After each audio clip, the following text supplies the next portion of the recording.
तो सवाल ये आता है कि आप क्यों आएंगे। आप यहाँ इसलिए आएंगे अगर आप चावल के ट्रेडर हैं तो, या फिर आप चावल के बारे में कुछ भी जानकारी लेना चाहते हैं खेती बाड़ी से लेके।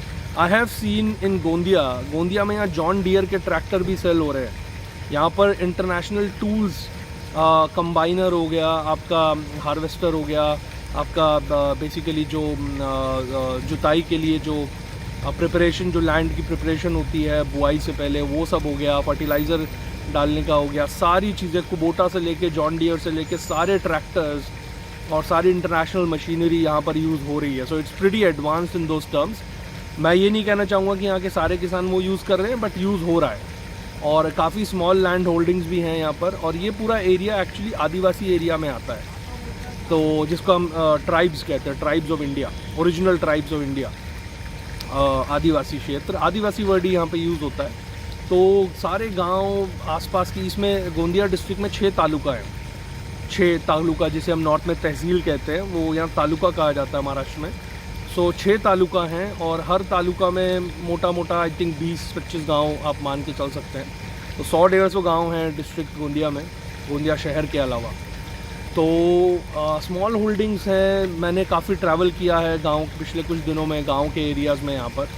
तो काफ़ी छोटी होल्डिंग्स हैं, 1 बीघा, 2 बीघा, 5 बीघा, 10 बीघा, इस तरह की छोटी छोटी लैंड होल्डिंग्स हैं, जिसमें लोग सब्ज़ी उगाते हैं या फिर चावल उगाते हैं। मोस्टली सब्ज़ी और चावल, यही 2 चीज़ें हैं जो यहाँ उगाई जा रही हैं। I visited the market as well, APMC की जो ग्रेन मार्केट है वो भी मैंने विज़िट करी। तो उधर भी आपको 2 ही चीज़ें ट्रेड होती हुई दिखेंगी। एक तो धान ट्रेड होता हुआ दिखेगा, चावल का paddy, and the second thing is vegetables, आलू, प्याज, ये सारी चीज़ें आपको ट्रेड होती हुई दिखेंगी। सो बेसिकली जो यहाँ का लोकल फार्मिंग प्रोड्यूस है that is vegetables and rice primarily. और मिलिंग के लिए चावल यहाँ पर दूसरे स्टेट से भी आता है। पहले तो और भी ज़्यादा आता था, आज से 30 साल पहले, जहाँ तक मैंने जानकारी प्राप्त करी है। बट बाकी जैसे जैसे दूसरे स्टेट और दूसरे एरियाज़ भी डेवलप हुए मिलिंग के मामले में, तो दूसरे शहरों से, दूसरे एरियाज से थोड़ा आना कम हो गया। अब जो यहाँ का लोकल जो राइस प्रोड्यूस है वही मिल्स में आता है। सो 300 के करीब यहाँ पे मिल्स हैं। Okay, so this was about Gondia in general. इसमें कुछ छूटा तो नहीं। हाँ, मैं आपको ये भी बताना चाहूँगा कि गोंदिया जो है वो ट्रेडिशनली, हिस्टोरिकली रेड कॉरिडोर का हिस्सा माना जाता है। रेड कॉरिडोर का मतलब आपको पता होगा, जो ऊपर वेस्ट बंगाल, बिहार से लेके नीचे आंध्रा से होते हुए नीचे तमिलनाडु तक, आपका जो नक्सलाइट से प्रभावित शुरू में, ओरिजिनली जब नक्सलिज्म शुरू हुआ था 60s, 70s, 80s में, तो उस समय पर ये एरिया रेड कॉरिडोर के अंदर ही आता था। आज भी इसको रेड कॉरिडोर का पार्ट ही माना जाता है। बट क्योंकि यहाँ पे डेवलपमेंट काफ़ी हुई है, और मैं अपनी नज़रों से यहाँ देख रहा हूँ कि यहाँ की जो लोकल पॉपुलेशन है, जो हमारे आदिवासी भाई बहन हैं, जो हमारे देश के ओरिजिनल नागरिक हैं, जो जम्बू द्वीप के नागरिक जिसे हम कहते हैं, ओरिजिनल एब ओरिजिनल्स, जो ओरिजिनल नेटिव्स हैं, वो लोग यहाँ पर अपने हर तरीके से एम्प्लॉयमेंट में पार्टिसिपेट कर रहे हैं। मैं जिंजर में भी, होटल में भी यहाँ ठहरा हूँ, यहाँ पर भी मैं देख रहा हूँ कि लोकल लोग ही सब काम कर रहे हैं। बाहर के लोगों ने आके काफ़ी बिजनेस में इन्वेस्टमेंट करी है, and that's very good. Punjabi हो गए, सिंधी हो गए, राजस्थानी हो गए, बंगाली हो गए, तो काफ़ी, और आसपास के स्टेट्स तो हैं ही अपने, मध्य प्रदेश, छत्तीसगढ़, और तो दूसरी जगह से काफ़ी लोगों ने आके इन्वेस्टमेंट करी है। अपनी बिजनेसेस हैं, होटल्स हैं, शॉप्स हैं। So all of that has led to very good kind of development of this area, जो कि आप एक्सपेक्ट नहीं करते हैं विदर्भ जैसे एरिया से। मतलब हम जब स्कूल में थे 90s में, हमने बचपन से सुना है कि विदर्भ महाराष्ट्र का सबसे पिछड़ा हिस्सा है, भारत का सबसे पिछड़ा हिस्सा है। और आपने ये भी सुना होगा यावतमल और विदर्भ, और ये वो ऐसा एरिया जहाँ कॉटन फार्मिंग होती है। सबसे ज़्यादा परसेंटेज यहाँ पर फार्मर्स की सुसाइड की, किसान की आत्महत्या करने का जो दर है, जो मृत्यु दर है, वो सबसे ज़्यादा इस रीजन का हमने सुना था। आज भी ऐसी खबरें आती हैं। मैं यहाँ पर हूँ, कुछ दिनों से मैं अखबार में पढ़ रहा हूँ, अभी भी खबरें आ रही हैं, पर वो खबरें अब उस तरह से नहीं हैं जैसी आज से 15 साल पहले, 20 साल पहले बिल्कुल इसको बर्बाद क्षेत्र माना जाता था, वो नहीं है।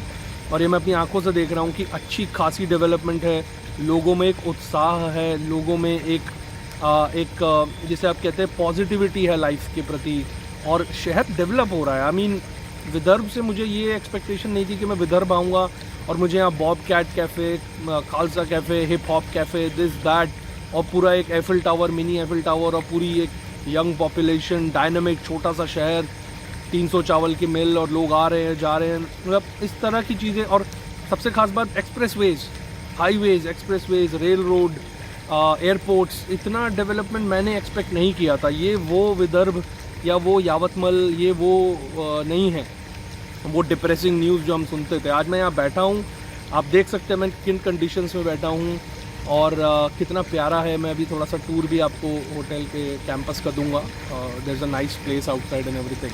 तो आप खुद देख सकते हैं कि काफ़ी ज़्यादा डेवलपमेंट इस एरिया की हुई है, और इट्स रियली रियली गुड। मतलब बहुत अच्छा लगा मुझे ये देख के। So this is about Gondia.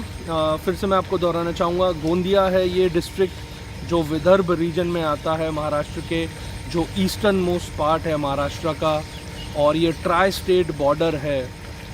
3 states हैं, मध्य प्रदेश बिल्कुल यहाँ से अगर मैं 1 घंटा गाड़ी चला के जाता हूँ नॉर्थ में गोंदिया के, तो बालाघाट एक बड़ा शहर आता है, और बालाघाट मध्य प्रदेश में आता है, मध्य प्रदेश। अगर मैं यहाँ से ईस्ट गाड़ी चला के जाता हूँ 1 घंटा, तो दुर्ग आता है, और दुर्ग, राजनांदगांव, ये सब आता है, और ये छत्तीसगढ़ में आता है। अगर मैं यहाँ से वेस्ट जाता हूँ 2 घंटा 3 घंटा गाड़ी चला के, 3 घंटा, तो नागपुर आता है, भंडारा आता है। अगर मैं साउथ में जाता हूँ तो दूसरे बड़े शहर महाराष्ट्र के आते हैं, और इनफैक्ट आपका हैदराबाद, बैंगलोर, ये सब भी आता है। So it's no more a forgotten remote region in India. और इसकी खास बात ये है क्योंकि ये आदिवासी बहुल्य क्षेत्र है, यहाँ आसपास सब कुछ आदिवासियों का ही ज़मीन है। यहाँ पे Nagzira tiger reserve, Nagzira, I don't know, हमने कान्हा और सरिस्का और बांधवगढ़ और रणथंबोर और जिम कॉर्बेट ये सब सुने हैं, पर मुझे नहीं पता आपने नागझेरा टाइगर रिजर्व के बारे में सुना है कि नहीं। It's a wonderful beautiful place. मैं नागझेरा टाइगर रिजर्व तो अभी नहीं गया हूँ, बट मैं कटांगी डैम यहाँ गया हूँ, जो गोंदिया से 17 किलोमीटर दूर है, Katangi dam, and it's absolutely beautiful. कल बादल का मौसम था, and I am absolutely sure कि जब यहाँ पर धूप निकलती है, सनसेट होता है, सनराइज़ होता है, एब्सोल्युटली मैजिकल प्लेस। कैंपिंग के लिए परफेक्ट है, परफेक्ट फॉर कैंपिंग। नेचर के साथ अगर आप, हवा इतनी प्यारी, और इतना बड़ा रिजर्वॉर है वहाँ पर, इतना बड़ा डैम है, रिजर्वॉर, तालाब, जिसे तालाब नहीं कहेंगे उसको, वो तो मतलब एक सागर की तरह है, छोटा मिनी सागर जिसे हम कहते हैं। तो कटांगी डैम है, और नागझीरा यहाँ से ज़्यादा दूर नहीं है। नागझीरा टाइगर रिजर्व है, जहाँ पे MTDC के, महाराष्ट्र टूरिज्म डेवलपमेंट कॉरपोरेशन के होटल्स वगैरह हैं, और वो पूरा आदिवासी एरिया है। तो वहाँ पर आपको सब आदिवासी लोग ही हर तरीके के एम्प्लॉयमेंट में मिलेंगे, और इट्स ब्यूटीफुल। वहाँ पर बारहसिंगा, शेर और सब जानवर नेचुरल अपने हैबिटेट में आपको मिलेंगे। और अब सबसे खास बात है कि जब आप गोंदिया में घूमते भी हैं, जगह जगह आपको जानवरों की मूर्तियाँ लगी हुई मिलती हैं, जानवरों की मूर्तियाँ। आपने महापुरुषों की मूर्तियाँ सुनी होंगी, आपने पॉलिटिशियंस की मूर्तियाँ सुनी होंगी, पर क्या आपने कभी जानवरों की मूर्तियाँ देखी हैं? यहाँ पर जानवरों की मूर्तियाँ, यहाँ पर जंगली जानवरों की मूर्तियाँ, यहाँ पर शेर की, बारहसिंगा की, खरगोश की, और भी गहलरी की आपको यहाँ मूर्तियाँ मिलेंगी। तो आपको समझ में आता है कि यहाँ के लोग कितना प्यार करते हैं वनस्पति और वन्य जीवों से, और प्रकृति से कितना प्यार करते हैं, कितना प्रेम करते हैं। अगर आप दिल्ली जैसे शहर से, गुड़गांव जैसे शहर से आए, जहाँ लोगों ने पेड़ काट के रेगिस्तान बना दिया है, तो जब आप गोंदिया आएंगे, विदर्भ आएंगे, महाराष्ट्र के इस एरिया में आएंगे, तो आपको आपके आंखों में आंसू आ जाएंगे कि यहाँ के लोग प्रकृति को कितना ज़्यादा प्रेम करते हैं, और प्रकृति के सानिध्य में ही जीना चाहते हैं।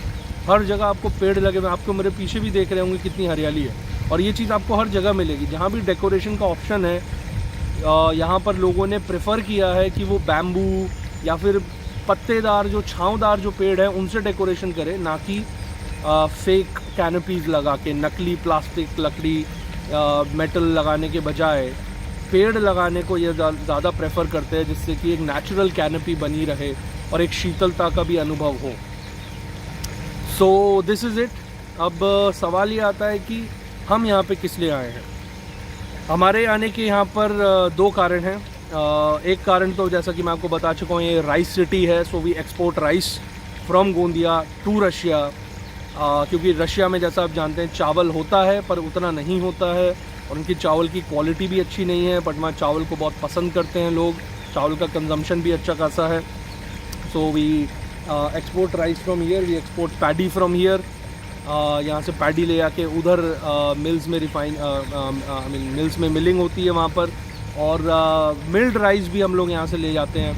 सो ये सारी चीज़ों के लिए one reason is export of rice from India to Russia. That is one thing. Second thing is, जो मेन रीज़न है वो दूसरा रीज़न है, that is for our own farms in Russia. जो हम रशिया में फार्मिंग कर रहे हैं उसके लिए जो हम लेबर लेके जाते हैं वो हम इसी एरिया से लेके जाते हैं.